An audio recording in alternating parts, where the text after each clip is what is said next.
It's a summer night, and the Buena Park Police Department is out on the streets, here to help. This is Crime Watch.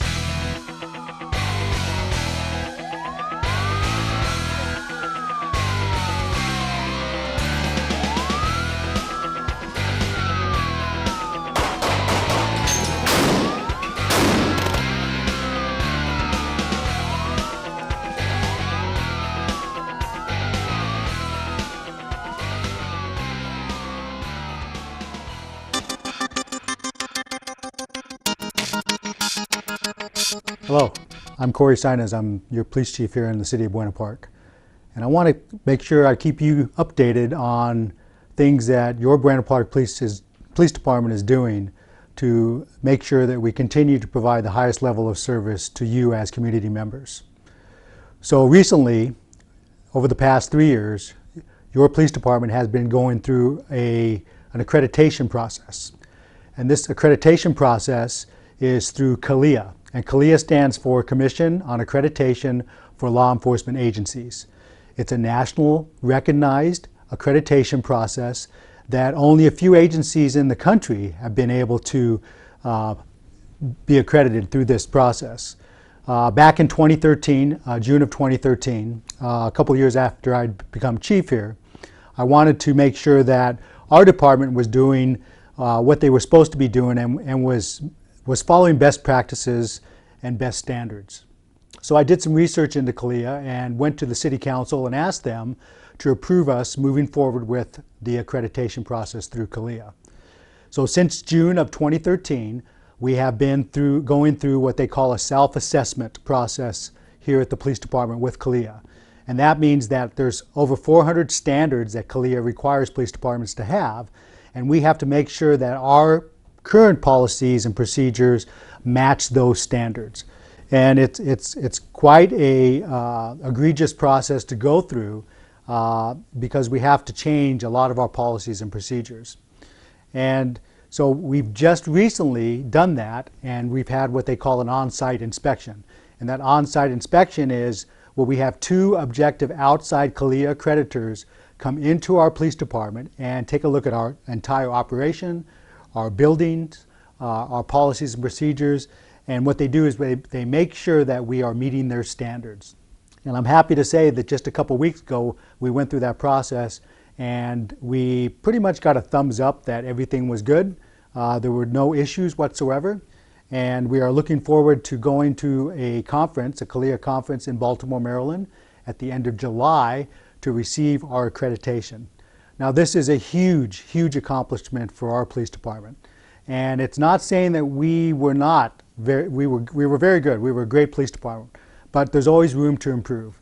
And it's always good when you have somebody from the outside come in and take a look at what we're doing, making sure that we're doing it right and that we're meeting those high standards that you as community members expect from us.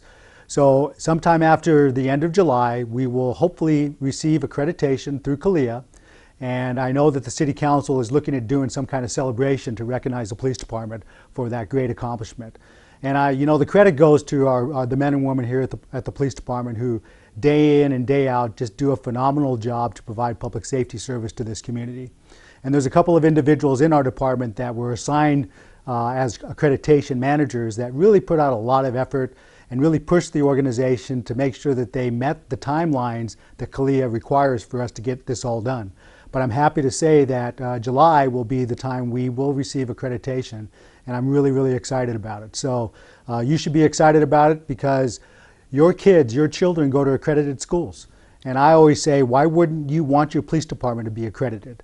Why wouldn't you want them to meet the highest standards and follow the best practices, national best practices in this nation? Because I believe we should, and we do. And so I'm really proud of it. I'm really proud of our department. I'm really proud of the men and women here. And I'm looking forward to after July to be an accredited agency. So I will keep you up to date. And in my next Chief's Corner, I hope to give you a little bit of follow-up on whether or not we received accreditation. I'm very confident that we will. And then we'll have another topic to talk to you about. So thank you very much and be safe.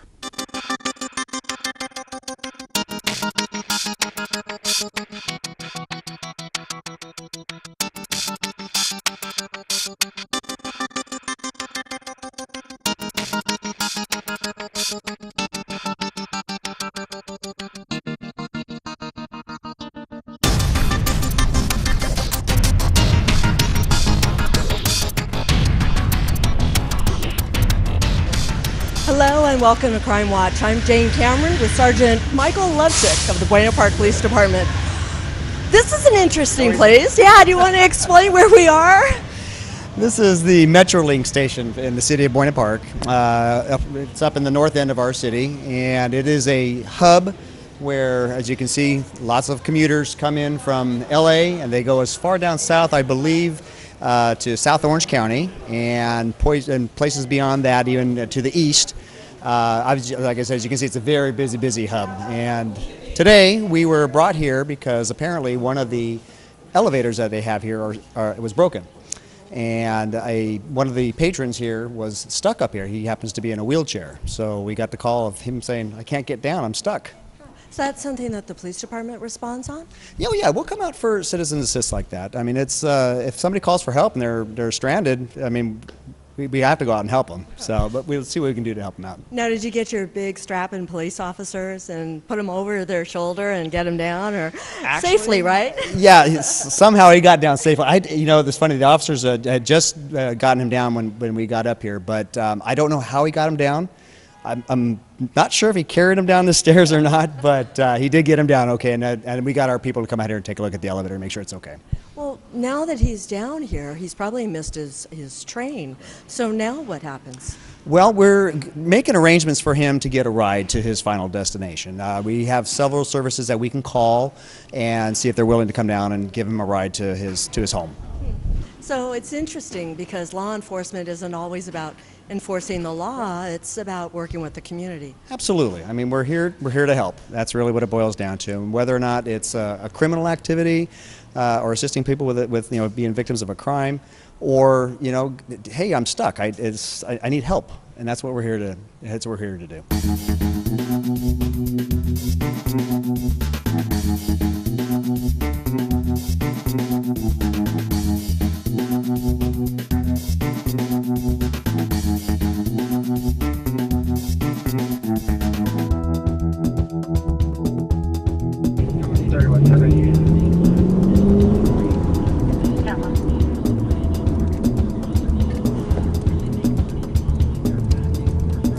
Oh, he's not going to give a story. Oh, look at that. No, I get something.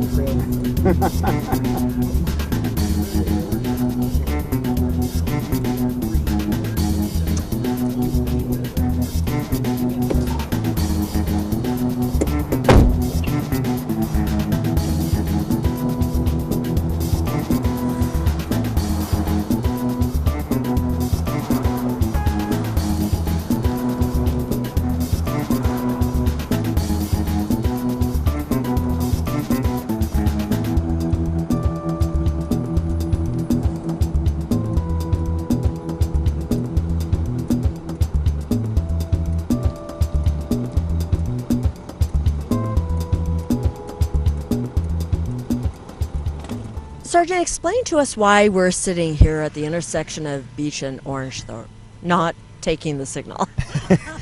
Well, one of our officers, while he was on patrol, he came across this stalled car, and he can't get his car moving, and so people were kind of piling up behind him.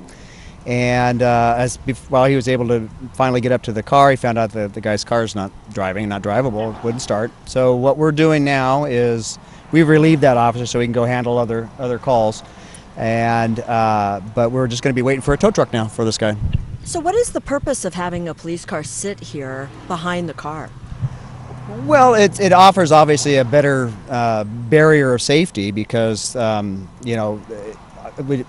police car, it's a little bit more visible than just a car. As you can see, the flashers are on like that. Maybe people don't really notice what's going on with it or why the car's stopped. They're not paying a whole lot of attention. With the police car, it's got the big lights up on top, so we've got the directional thing that shows people to move over to the right. Big red and blue lights flashing in the back. So it's a little bit more of a, hey, there's something going on up there, we better stay over in the other lane. So, and again, the most important thing is safety. We just don't want this guy to be sitting in his car and then, all of a sudden get hit from behind or something like that. So if, for instance, I were the driver of this vehicle, is it better for me to stay in the car, or should I try to get out of the car and get to the side of the road? You know, I would stay in the car. It's just when you're crossing the road. Now, you know, every situation is different. Like, for example, this guy here, he's right at the intersection, okay? So could he safely get out of his car and walk in the crosswalk? Yeah, he probably could. So that might be a good option. I'm just of the opinion that, you know, when you get out of the car, especially if, let's say, for example, it's mid-block, and he's right here in the middle of the street, and then, you know, cars are coming past him at 40, 45 miles per hour. You know, it's just really, it's a scary situation. So depending on the situation, I would say more often than not, you probably want to just stay inside the car. But just cars can be replaced, right? Correct. But human bodies, not so easy. Absolutely, absolutely. Matter of fact, it's funny because we see a lot of things like that where, you know, people are they're saying, I don't want to lose my car, I don't want my car to get hurt, and you're going, why are you doing that? You probably have insurance, everything can be covered. So, but your life is more important than that. So.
We're following right now the Orange County Fire Authority. They're going code 3.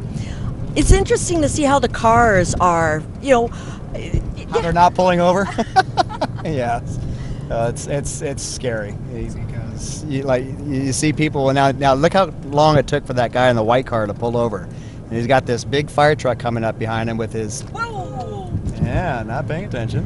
What is the distance behind a fire engine when they pass you that you're supposed to give? Well, you're supposed to stay, I believe it's 500 feet behind a fire truck with the lights and sirens going on. So that car pulling out was not 500 feet. I was nowhere near it. And look at this guy here just cruising right along, not pulling over to the side of the road. So because this isn't a divided, like a bordered type of street, they have to pull over? Oh, yeah, exactly. There's no raised divider, so that fire truck could theoretically go on the other side of the road if he had to. But I mean, traffic's not kind of nice right here. Right, there's not a whole lot of heavy traffic going on, but like I said, that one guy there that was just driving straight through, it's just ridiculous. So we'll see. Now look at that guy right there. See that guy pulled over right in front of the fire truck, not paying any attention whatsoever.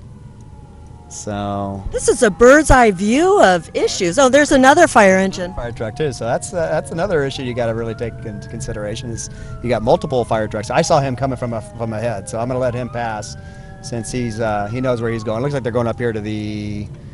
Looks like they're going into Starbucks. I don't know what's going. I'll be honest with you, I don't know what's going on. So, but again, you got to, especially when you're coming up to an intersection with. Multiple fire engines coming along, you got to really be careful. I saw him from a distance, so I knew what he was going to be doing. But again, that one car just turned right in front of the big fire truck. I guess we're not going to Starbucks. And a car versus a fire engine, the fire engine's going to win. Fire engine will definitely win, and that's what's sad to say because there have been too many accidents like that, and all you have to do is pay attention. And obviously that accident could have been prevented if people just paid a little bit more attention.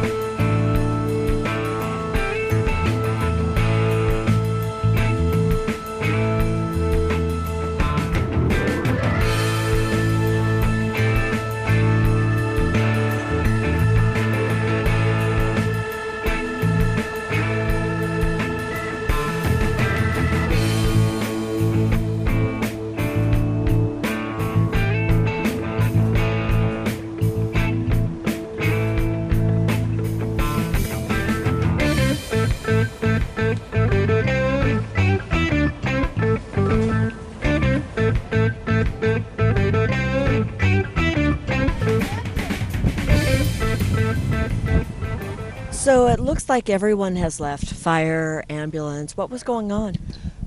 The call was to check the welfare of somebody who was outside of this business here that might need medical help. He was seen throwing up on the ground, and so we had the call was pending in our area there, in our queue here, but we decided to come up and check on it. But the fire department had already been dispatched to come out here and check him. Looks like he's already taken off already. But anyway, yeah, he's just somebody saw him and looks like he threw up, and someone said, "Hey, someone needs to go check on this guy." So it's not bad to call 911 if you see something like that. Absolutely, yeah. You don't know if it's a a medical condition, if he's got something going on, or if he needs serious medical help. It turns out that the guy probably just had a little bit too much to drink and threw up, and now he feels better, I guess. But we asked him to kind of leave the area so that the business can run again, and he was compliant, and he didn't want any extra help. He declined paramedic attention, and he actually flat out told me, he says, "I had too much to drink." And but he was answering our questions. He was walking. He was talking. So, and he was obviously able to walk away with his stuff. So he took care of himself. So all's well ends well.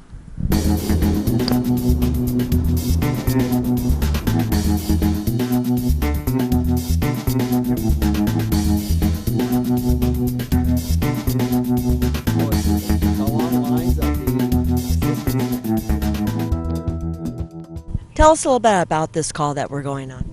Well, just by reading the circumstances in the comments here, it shows that we're going to be making contact with a person who is calling for assistance in getting child custody order enforced. It could be anything, really, when you think about it. It could be just a matter of the parents not being able to get along with each other. There could be an outright court order violation. We don't really know. A lot of these calls, what we'll try to do is talk some sense into people. A lot of times they'll show us court orders that it's kind of hard to make heads or tails of them. But basically, in the end, what we're trying to do is just make sure that the peace is being kept, that nobody gets hurt, that the kids are not in any danger, and we try to give them a little bit of guidance as to how to handle these things. But at the end of the day, we just want to make sure that nobody gets hurt and that the rules are followed on the court orders. So I take it that this is not an unusual call. You've been there before. Yeah, we actually get quite a few calls assisting with child custodies and situations like that where one party is not going along with the court order. So we kind of sometimes have to go in and say, "Hey, look, this is what the judge said that you have to do, so you got to comply with it." And 99 times out of 100 they'll go, "Okay," and we'll follow along. But they need to be persuaded a little bit.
So because there was a child involved, we can't show them on camera, but the officers did come and contacted the parties involved. Yes, they were able to talk to the mom and the dad. The one party showed paperwork that says he has legitimate custody of the child. The mom was giving us some stories about, he's not a fit dad and all that kind of stuff. Well, we have to really go with what the paperwork it says in front of us. So the paperwork did say that child needs to go with dad. So we were able to finally convince the mom that this is the right thing to do. And what we did was we tried to tell her that if she doesn't agree with it, she probably needs to go back to court and maybe try to be able to get the judge to redecide, what type of custody rules there are, or what kind of custody decisions there are with this particular case. But for the time being, there was no evidence of any harm being done to the kids. The paperwork was there, and it was plain as day. It says that they needed to be with dad, so the kids took off with dad. It sounds like even though you are a police officer and people think of it as being law enforcement and getting the bad guys, there's a lot of things that officers do that have really nothing to do with law enforcement.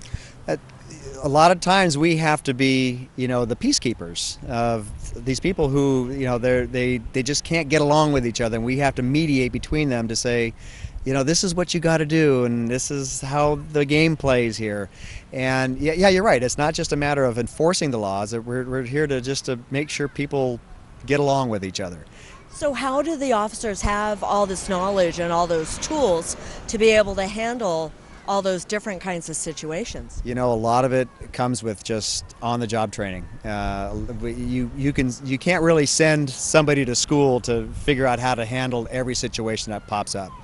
In all the years that I've been here, I still see new things, quite often, and but it's just the more experience you get, the more familiar you get with the rules and the laws of courts and things like that. Especially for a case like this, you just get a little bit more familiar with it.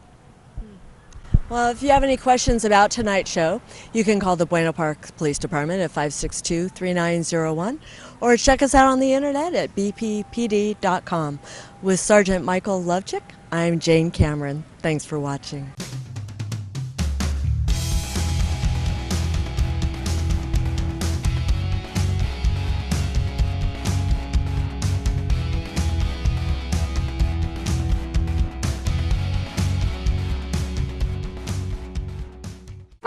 Be sure to like us on the official City of Buena Park Facebook page and follow us on Twitter. There you'll find a little of everything from information about our city services and upcoming events to discounts offered by our entertainment attractions such as Knott's Berry Farm, Medieval Times, and Pirates Dinner Adventure.